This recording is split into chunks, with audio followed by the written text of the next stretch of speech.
demonstrating the location of some uncharted rocks, as well as some charted ones. Between the two of them, though, too, they become experts in what's involved in terms of moving crew around the island, especially big crews, and what's involved in trying to manage that aspect of the race, let alone trying to figure out which head sail they should be putting up for the conditions that are out. Perfect. Thank you so much, Jeff. I really appreciate that. So yeah, reach out to either one of the Steves. If you don't have their contact, I'm sure you could reach out to Jeff or Sylvia, and they'll pass the email or contact along. So we're going to get into this. Alex, do you want to start with just a list of the sail inventories? Hey guys, my name is Alex. I'm a part of North Sails Vancouver, and I want to take a chance and say thank you to Jeff and Sylvia for putting such an amazing race. I've done it twice myself, had a lot of fun, met a lot of good people, and raced in a pretty wide range of conditions. And I hope everyone is going to have a lot of fun this year.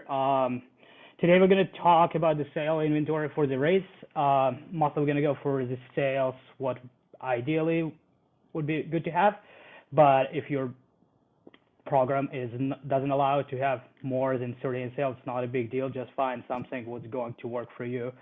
We're going to talk about the mains, jibs, some kites, and Drew, can you go back one slide? Yeah. Some kites, code 0 sails, stay sails, drifter, windseekers, and storm sails. On to the next slide. And for the race, I think you can walk away with the one main sail, unless you want to have a spare main with your shore crew in case if you blow one up.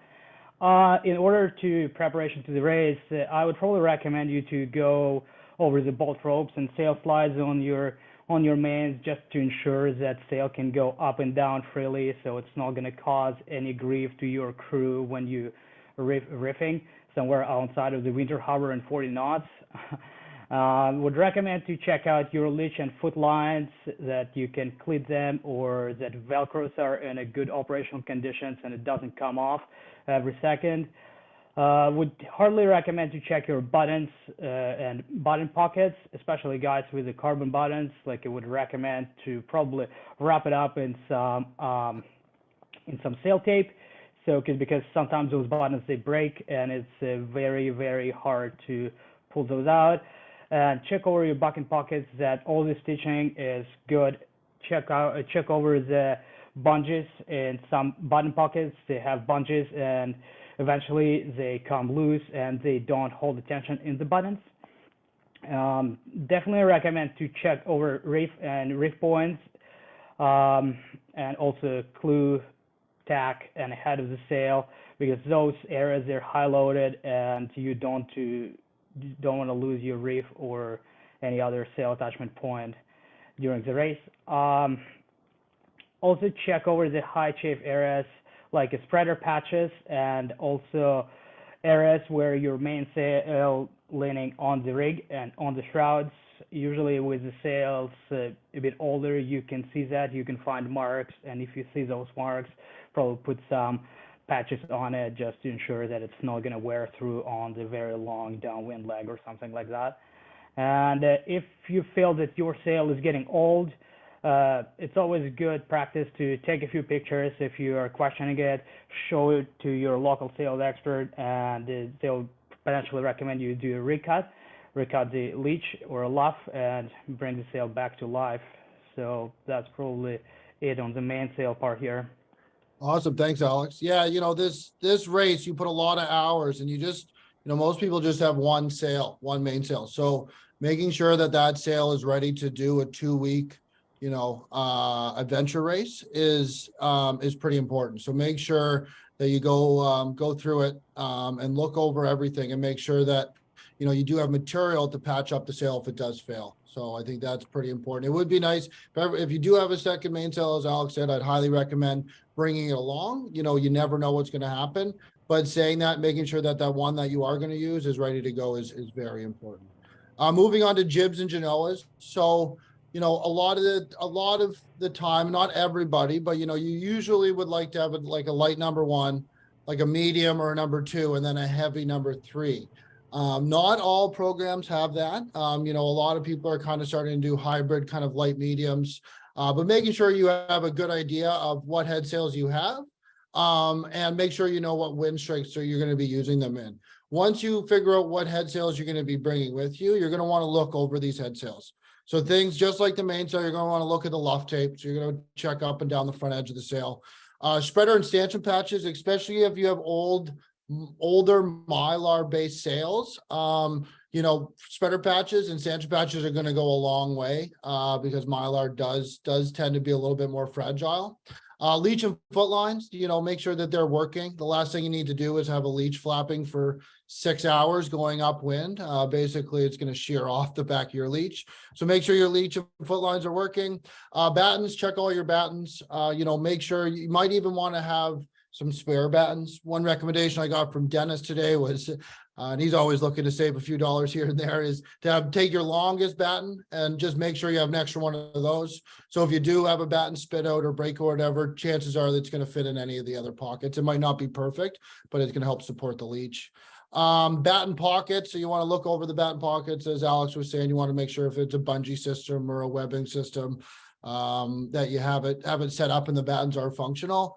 And then high chafe areas, so kind of similar as the stanchion patches and spreader patches. Sometimes sails hit hard things on your boat, and you want to make sure that you have some sort of material on top of the sail to take the chafe areas. And then recut and repair. So, you know, head sails definitely get a lot of abuse, especially Genoas.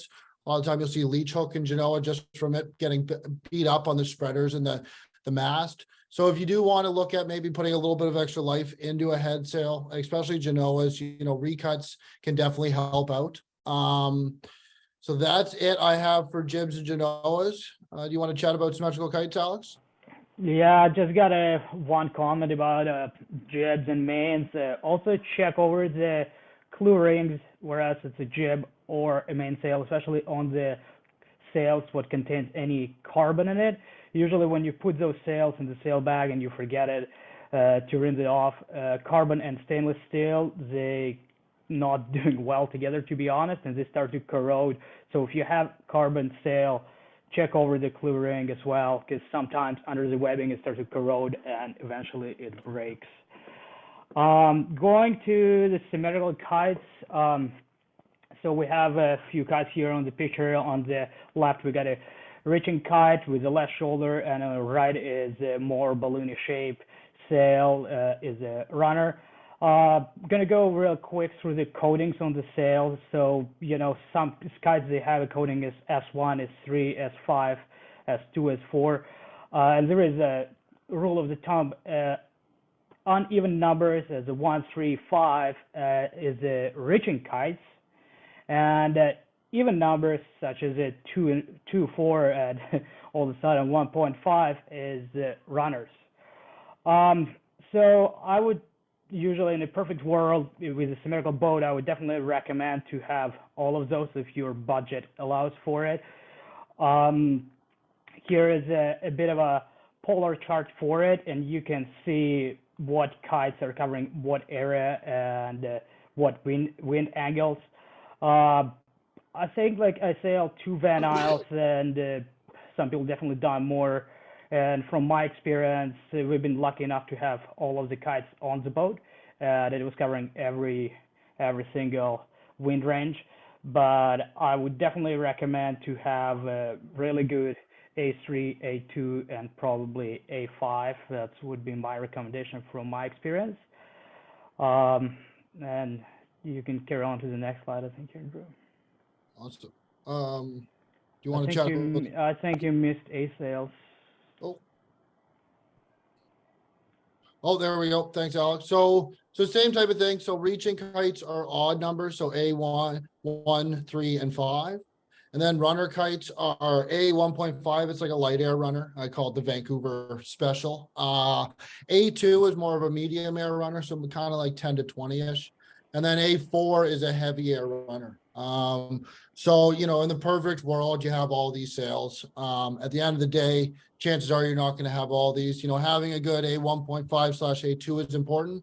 And then making sure you have some sort of reaching sail always, I think, is important, depending on Where you think you're going to be reaching a little more would be dependent on the 1 and 3. 3 is probably a little bit more all-purpose, and then make sure you have a big heavy air sail, let alone that be an A4, A5, or an A6.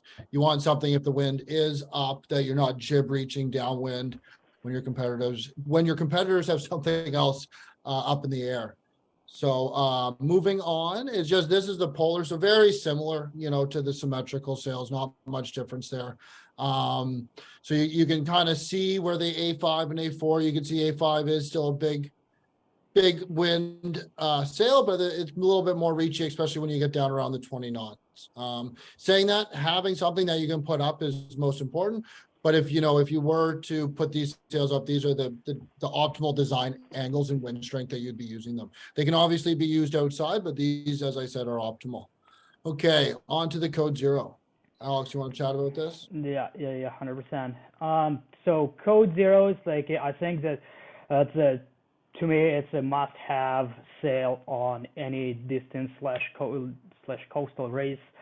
Especially boats with non-overlapping jibs, they benefit the most out of it, and they just fill up the pretty wide range of the wind conditions, starting from true wind angle 40 down to potentially 120, depends on the wind strength. And a lot of people actually, can you slide over to the next slide, Drew? A lot of people actually wondering, they're saying code 0, but they don't know the meaning of it. So the code sails is a sail with the mid-girth of the sail being 75% of the foot length. And here it's kind of broke down in a pretty simple way. Essentially, if your foot length is 10 feet, the mid-girth of the sail is supposed to be 7.5 feet. And with the code sails, especially if you race in ORC system, they are being rated as a kites, and you walk away penalty free, so it doesn't hit your rating unless you're using any different codes, like a code 65, 60, and so on. So Drew can talk about that. Yeah, so I think under PHRF it's rated, but under ORC you do have to submit what type of code you have and the midgirth. So you just submit the sizing. But under PHRF, the 75% midgirth code 0 is determined to Spinnaker, and you don't have to send in the measurements for it. But as these code 0s have basically developed over time, we've kind of found that we like going upwind with them. And previously they were kind of hindered a little bit on performance and upwind performance due to that 75% midgirth. So what sail designers basically did was they looked at the sail and they said, how could this be better? And it was to get rid of that extra 10 to 15% midgirth and make it look a lot more like a jib. So, and then every time you take a little bit of the midgirth away, the sail gets has a better ability to go a little bit more uphill. So depending on the wind conditions you're sailing and the boat that you sail, you could have a code 0, a Helix code 0. A lot of people do the Helix code 0 or a code 0 with the 75% midgirth if they're still racing PHRF, so they don't have to leave it at the dock. Saying that, if you're building a sail inventory that you want to optimize it for ORC, you can talk to your sail designer or your local sail expert about what would be best for you. The Helix code 65, 55. There's also the code 50, and basically all that means is the 55 is actually the midgirth. So Helix code 55 would be a 55% midgirth. So this is just another little polar diagram. So as you can see, and they don't have the code 50, but you can kind of see it slowly moving up. So it would be just up above that code 55 kind of linear pattern there. So as the code 0 is a little bit larger of a sail, so it's going to be working in lighter airs earlier. And then as you start taking midgirth out, the sail is going to have a better ability to go upwind, especially in higher wind speeds. Okay. So going into Helix, so something I was talking about there, and Helix is basically a structured luff. So basically we engineer the luff of the sail to take extra load. And what it does is it allows us to change the depth of the actual sail. So the camber. So you're able to use a sail that's a little bit more versatile, because either with halyard tension or any sort of adjustment with the Cunningham, the structured luff actually helps the sail flatten out. So as they're saying, you're using less sails when you do use Helix technology. And the reason is you can adjust the sail shape. Okay. So if anyone has any questions about Helix, and we're doing them on upwind sails now as well as downwind, we're doing them in 3DI as well as our sport panel. So it's a pretty cool technology that's kind of evolved the last little bit. And it kind of started with free flying head sails, but it's transitioned all the way down into local club racing boats. And a lot of people would prefer versatile sail, especially here in the Pacific Northwest, where if you had 5 different head sails, you'd be changing them all the time as we rip around islands. So having a sail that can go from 0 to 14 or have a larger range really kind of helps out, not only not having to purchase more jibs, but having a sail that's going to work in more conditions. Alex, do you want to speak about the Spinnaker stay sail? Yeah, do you want to come up a few slides up? Just have a bit of a comment on Helix. Yeah. And On here? that's no, two slides back. Yeah, here we go.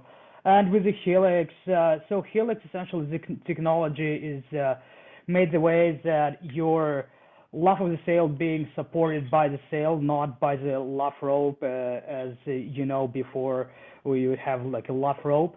And now all the loads, they're supported by sail itself. It allows to have more shape in the sail. It reduces the load from the rigging. You don't have as much of a sag on the luff.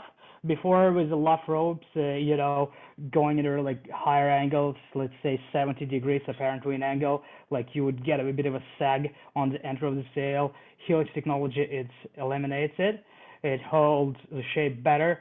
You don't have your tip of the mast falling off too much. And overall thing, I think it reduces the tack load probably by almost like 50% or so, which is less wear on your rig, your sail, and your hardware. Yeah. Yeah, perfect. Yeah, you don't have to hear the big creaky, scary noises anymore. You don't have to load that head stay up as much as you used to due to the engineering, the luff of the sail. Awesome, Alex. Do you want to chat about Spinnaker stay sails? Yeah, stay sails, as a lot of it's becoming very, very popular sail. It's always been a popular sail, but recently it's got a second wind, and they're very beneficial for Spinnakers. They're very beneficial for code zeros. Pretty much in any apparent wind angles between 40 to 90 degrees angle, they're very, very beneficial. And I think that a lot of people ask question, when do you put it away? I think I have a rule of thumb, depends on the boat, depends on the displacement of the boat. Usually 150 degrees true wind angle is the time to put your stay sail away. The benefits of the stay sail, you get larger sail area, you get way more stable bow situation. It's just counter forces on the bow. You don't have to react with the rudder and with the tiller too much to it. It just can hold everything a bit more stable. Especially, I think the very prime example of benefits of the stay sails is on a TP50 series. If you round the windward market first and you don't put your stay sail up, by the time you're at the lever gate, you're probably going to be in the last place. And you can see those guys using those sails quite frequent, and sometimes even in a different weight, class weight, and so on. Those stay sails, you can fly it off the head stay, you can fly it off the pad eye in the middle of the boat. They can be stored in the bag or on a small furling gear. So that's about it on the stay sails here. Perfect. Thanks, Alex. Yeah, that's a true story, actually, that Alex was saying about the 52 circuit. Ross McDonald was in the loft the other day picking some sails up, and he was telling us that story. We were kind of asking about what size of boat and everything and angles when we were putting this presentation together. And he said, it's about 5%. So 5% in sailing is a lot. Prime example, if you don't put it up, you're in last by the leeward mark, and they're only doing windward leeward. So kind of shows how important it can be. So we're going to talk about the WindSeeker and Drifter. So actually, we were out doing some work at the Polar Bear series, Alex and I, and we snapped a picture of one of the 52s here with their WindSeeker Drifter up. I'm sure everyone's seen these conditions in the Pacific Northwest before. So basically, a WindSeeker and Drifter, I think, any sort of racing program or sport program in the Pacific Northwest heading, I always find getting a code 0, most of the time, and then getting a drifter or a windseeker is pretty important to keeping the boat moving in those light to variable conditions that we tend to see quite often. So it's the best drifter is the exact same size as your largest head sail. Saying that doesn't always work depending on how you're setting it up. Some people have roller furlers, so they don't want to be putting another sail up and down the roller furler.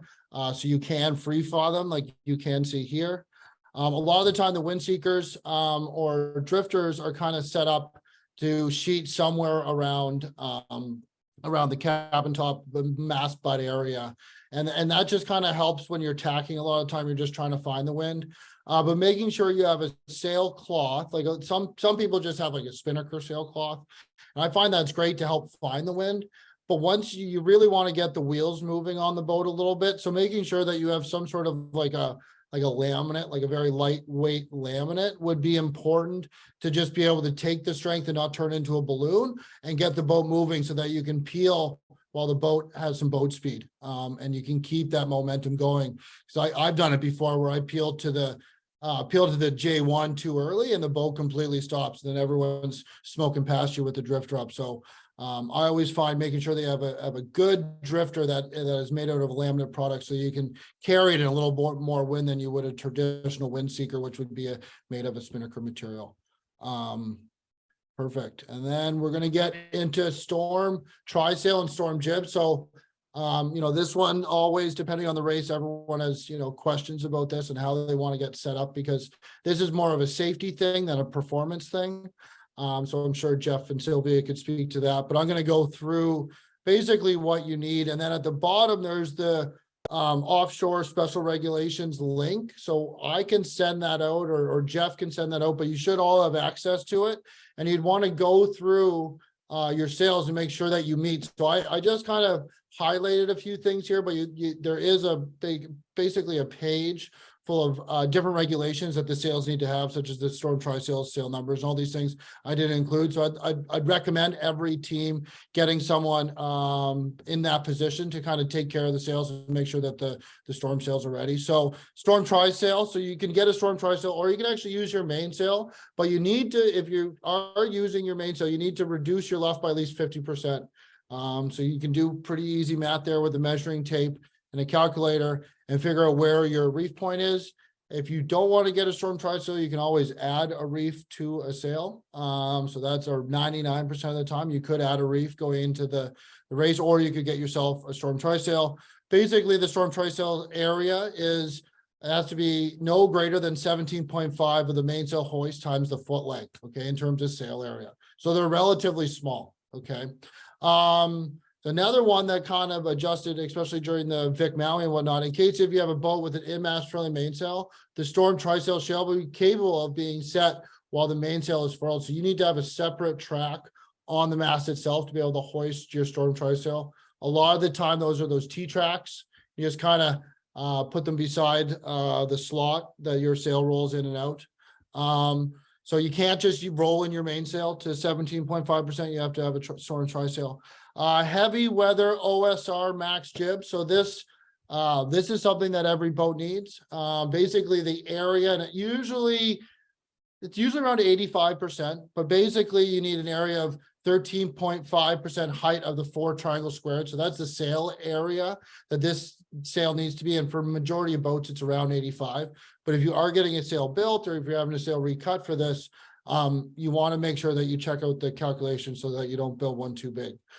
Storm jib, so even smaller area, 5% of the height of the 4 triangle squared. Okay. I think after 2012 or something, they need to have some sort of bright corners on them. Most of them are made out of orange like heavy weather storm material, so it's easy to be seen.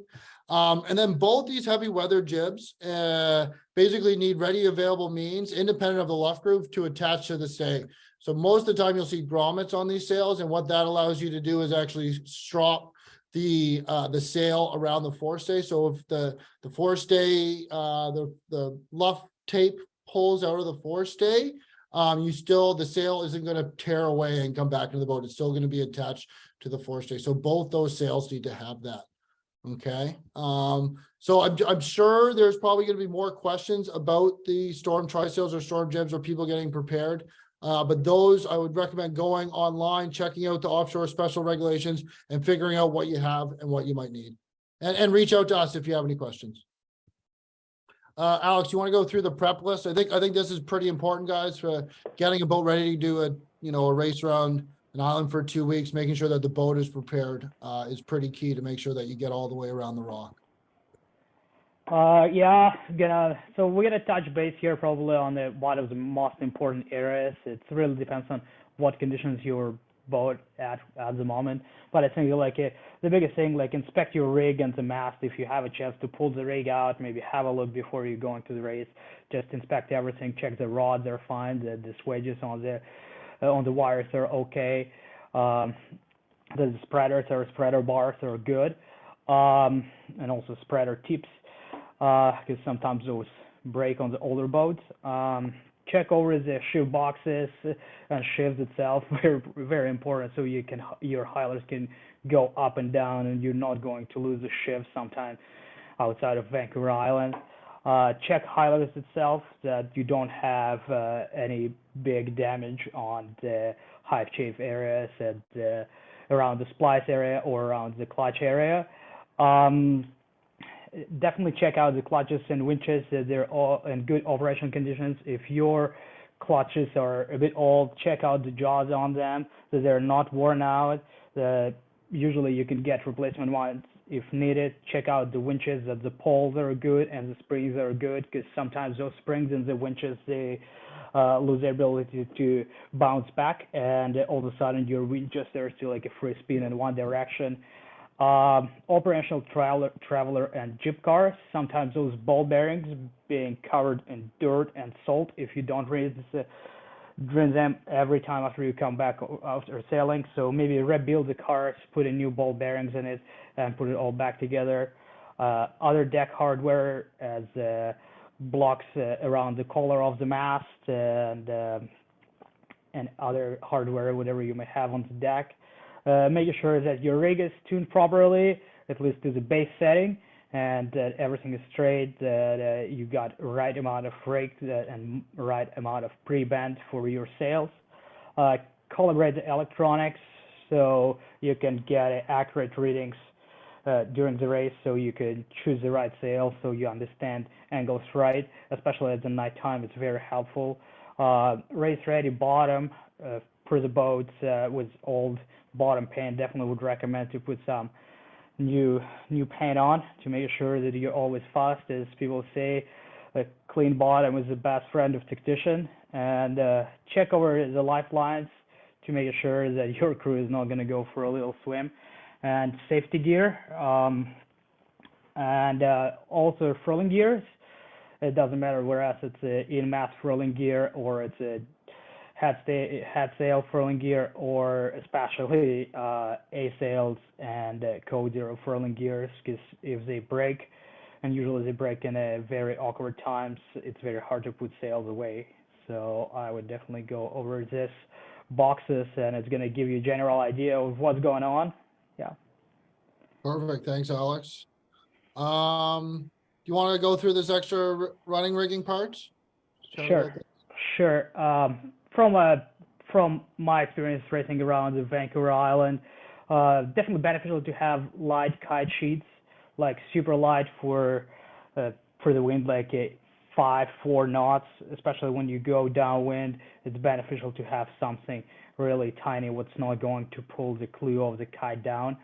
Spare sheet for the jibe peels. At least this is my preference, to have a spare sheet so you don't need to disconnect anything, and a snatch block for it would be great too. Short sheet for close halt / reaching always helps, especially if you don't have some boats. They have blast reachers or jib tops in their sail inventory, and some boats don't. And if you don't have those sails, it's definitely benefits to have the short sheet, so you can re-lead your jib on the outboard jib track or a pad eye, what is set up somewhere on the side of the boat in a right position to hold the correct leech tension on the jib. Code 0 or kite tweakers, they help a lot. They help a lot, especially when you go to the higher apparent wind angles. So you can just bring it down. Essentially, it's going to lead as a track in a way. You can just pull it hard, and the leech with the tension up, the clue is going to come down, and you're going to avoid that flop on the leech too. So it's very beneficial to have that. And the chafe sleeve on the hylards, it's very, very beneficial, especially on the main hylards, because main is going to be up 100% of the race. So yeah, that would be my recommendations on that. Perfect. Thanks, Alex. So I just want to quickly chat about like a sail repair kit. So, you kind of got to be a little bit self-sustained going around this island. And sail repair kit would be something that you would want to figure out before you take this adventure. So things that I would have in my sticky back, and I'm actually going to start from the bottom, is you kind of want to make sure that you have a dry storage bag or container. Pacific Northwest can be pretty wet and wild, especially if you're offshore on a boat. So making sure you put all these things inside of something that's going to stay dry so you can keep these materials. I guess on a sailboat, nothing always, not everything stays dry, but at least you're giving it a good attempt. So then you're going to want sticky back. So that's basically like a giant sticker made out of sail material. I find Cuban is the best and the stickiest, and basically that's just for temporary repairs to keep the boat going, or smaller repairs, or keep the sails going, I should say. You're gonna want a palm, wax thread, and some needles. I say more than one, and make sure those stay out of the water too, because they rust up pretty quickly. So I don't know how many times I've asked for a needle and got an old rusty needle that was about to snap, and that was the last one on board. So making sure you have more than one needle is pretty important. Spinnaker repair tape, everyone's gonna have kites on their boat, and things do happen a lot of the time with kites. It's a little tear here, a little tear there that catches a stanchion or a lifeline or something on the way down. So making sure you can repair that on the go is pretty important. A splicing kit. So, depending on what type of lines you have on your boat, you might want to have a splicing kit on board, as long as you have someone that knows how to use it. A spare batten. So I already chatted about this in the jib. You should probably have some spare battens for your mainsails and your jibs, easily accessible, just for replacement.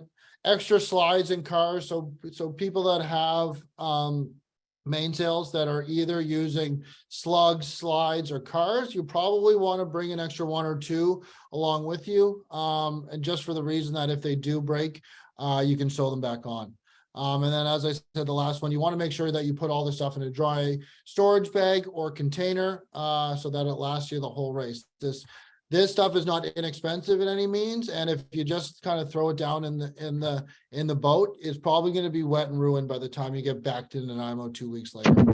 And pretty important to speak to that. I know Jason had a question earlier in the chats about if North Sails was going to be supporting the event with the van. So I can't speak to that right now. I don't know if we'll be as lucky as we were in the past, be able to rip around with everybody and help support the race right there in terms of sail repair. We're going to try to figure something out, but we haven't had anything in stone, but we'll keep you guys updated.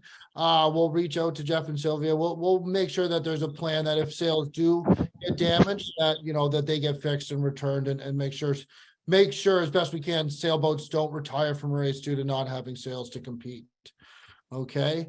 So now we get to the exciting part. I've got Ian here and Phil as well. I'm gonna just see if I can unmute them, or if they can unmute themselves. Let's see if Phil. There we go. Yeah, there we go. Phil, can you hear me? Yep. Okay, Sure can. perfect. So Ian and Lloyd, they kind of represent ORC Canada. They've done a great job here in the Pacific Northwest the last so many years, kind of helping people get ORC certificates, answer questions, and get this rating system on the go. And I've put the website up there. So if you do have any questions, you want to register, that's the website you want to go on first. After you get on that website, if you do have any questions, which you might have, you can reach out to either Ian or Phil. And there is Phil's email there, rating@orccanada.org. Reach out to him. But do you guys want to speak to basically this race and anything that you guys want to chat about with the sailors? Sure, I'll be brief. Thank you, Drew, and thanks to Jeff and Sylvia for putting on the race. There are lots of competitors here, I'm sure, who already have ORC certificates from 2022. So we will be running the new test certificates for using the 2023 VPP over the next few weekends for our Canadian friends, and for our American friends. I saw Chris Tutmark on the line earlier. He manages the U.S. Sailing's offshore side, and I'm sure if you drop him a line, you can work through a certificate through U.S. Sailing. So for new Canadian boats, it's not a terribly scary thing. Ian is a hardworking volunteer will help competitors, new competitors, through the process.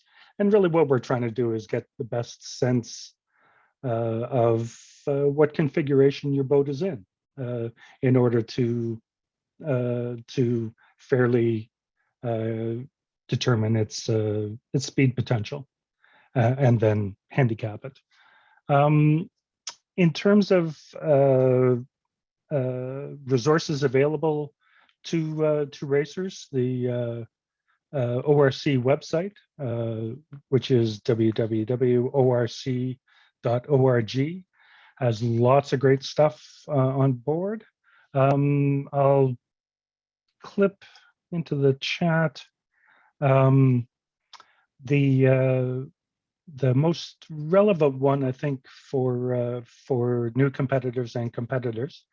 That mainly highlights the responsibilities of owners in terms of what they need to declare, that sort of thing, and regarding the rules while racing. That's the document that I've just posted to the chat. There's a section 2, rules that apply while racing, and then there's a section in 3 of owners' responsibilities. Chris noted earlier that ORC requires all sales less than 85%. So those code sales, best to declare those sales. Now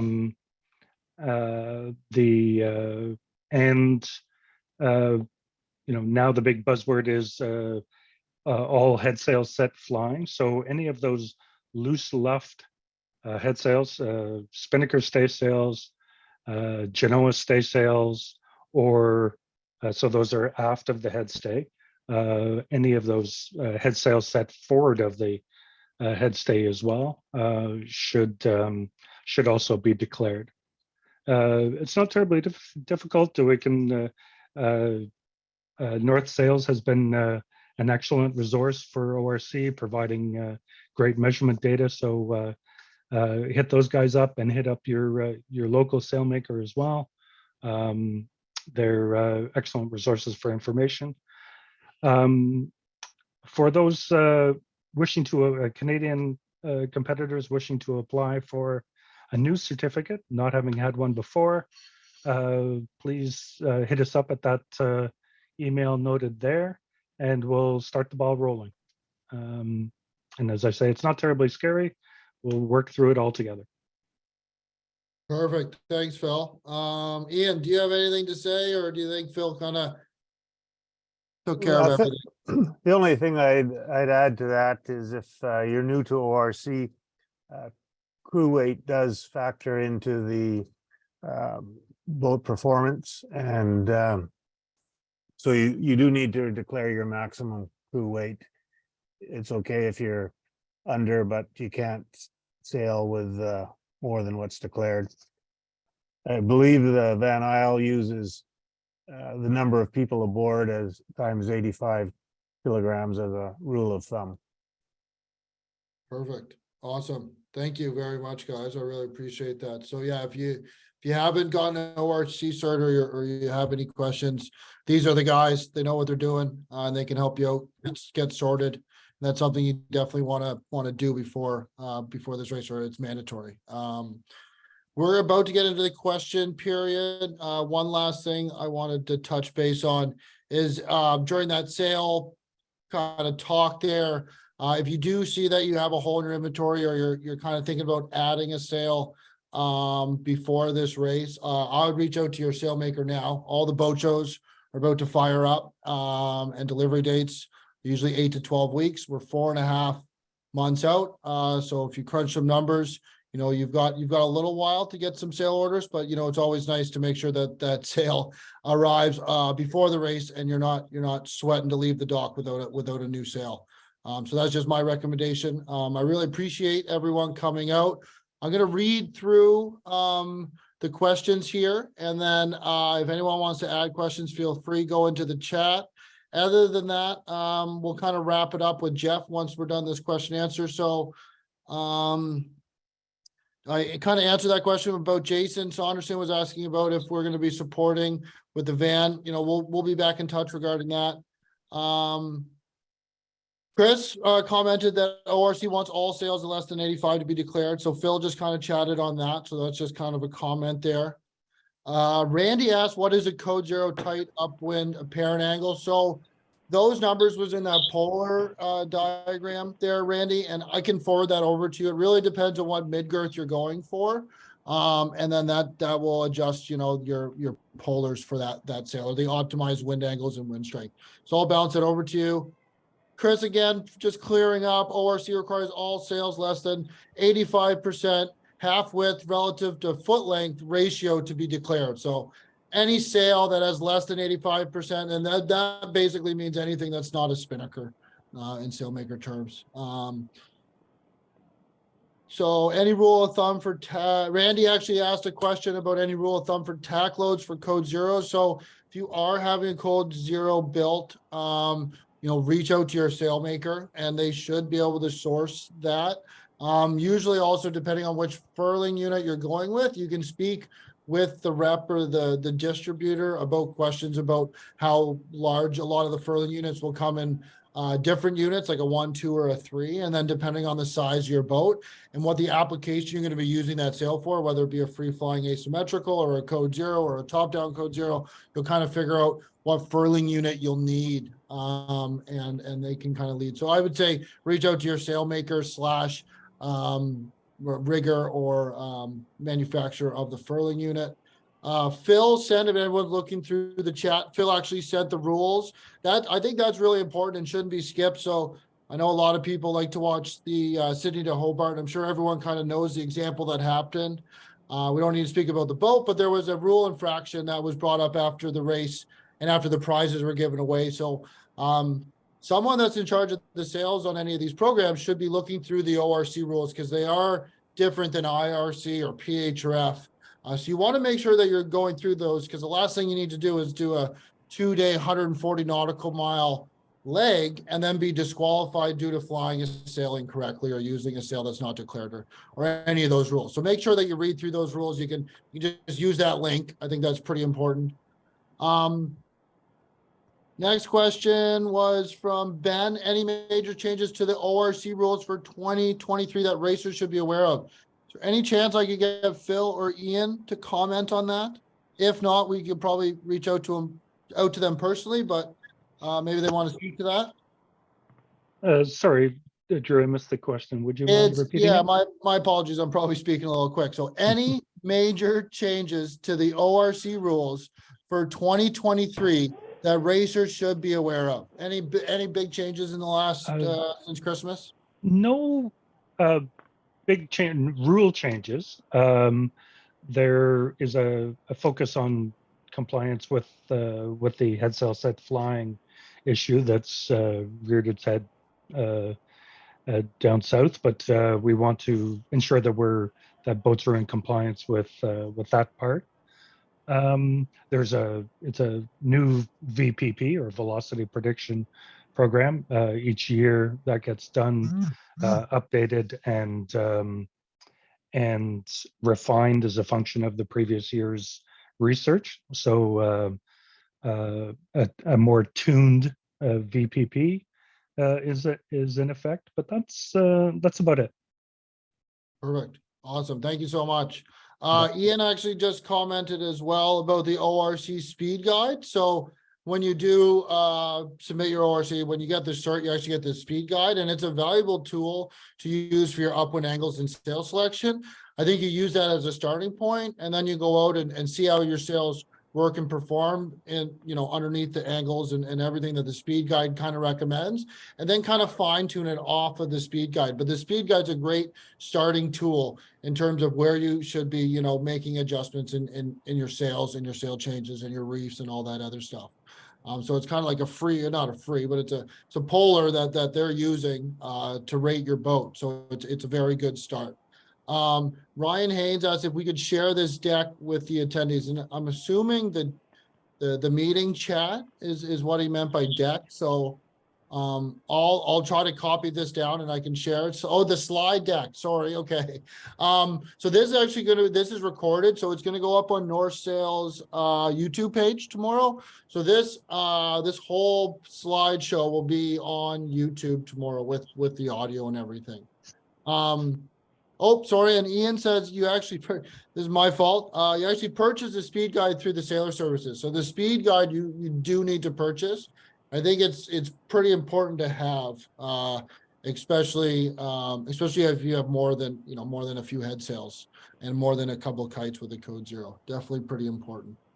Well, other than that, I think those were all the questions. We're going to pass it back to Jeff and Sylvia just to say goodbye to everyone. But thanks so much, guys, for coming out tonight. I think this is one of the best races in the world. And I think, we're 4.5 months away. So it's great that everyone kind of got together tonight and chatted. I appreciate you guys listening to us. We're just trying to help everyone prepare for the race and kind of get your minds around, what's going to be happening in 4 months and start the preparation process. So I'm going to pass this back to Jeff and Sylvia to say goodnight. Thank you guys, everyone, for showing up. And Jeff and Sylvia, would you like to say goodnight? There you go. I think I unmuted. Good night. No, we want to thank Alex, Drew, Louisa from North Sails for putting this on. Drew, the one thing I shared with you beforehand is my phone's literally been lighting up for the first 10 minutes with folks that couldn't get on. So if you can forward that link for YouTube, I'll make sure it gets out to all the skippers tomorrow for anybody that wasn't able to get on tonight. And Ian and Phil and Chris, I see Chris is on here. Thanks again for everything that ORC does and for making a relatively seamless process work pretty smooth.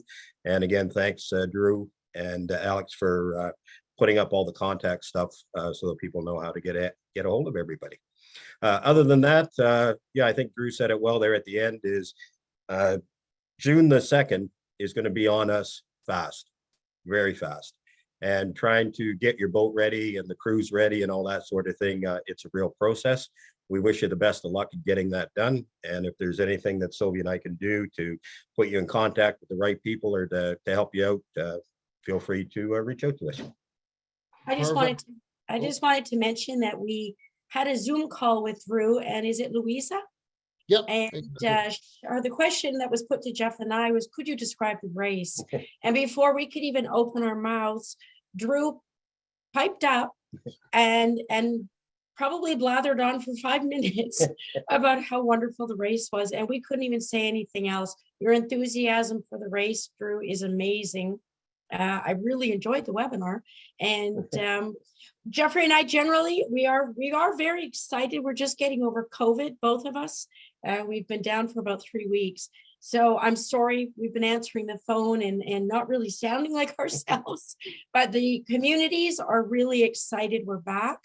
And we're really looking forward to this race. Thanks to everybody. Yeah, thank you, guys. Thanks. Have a good night. And this is recorded. I think we had a bit of a cap in terms of how many people were allowed in to the Zoom call. So if one of the other fellow sailors, I'm going to send this link off to Jeff and Sylvia, but it will be online on our YouTube channel. So everyone have a good night, and hopefully we'll see you on the start line June 2nd. Cheers, guys. Cheers. Thank you.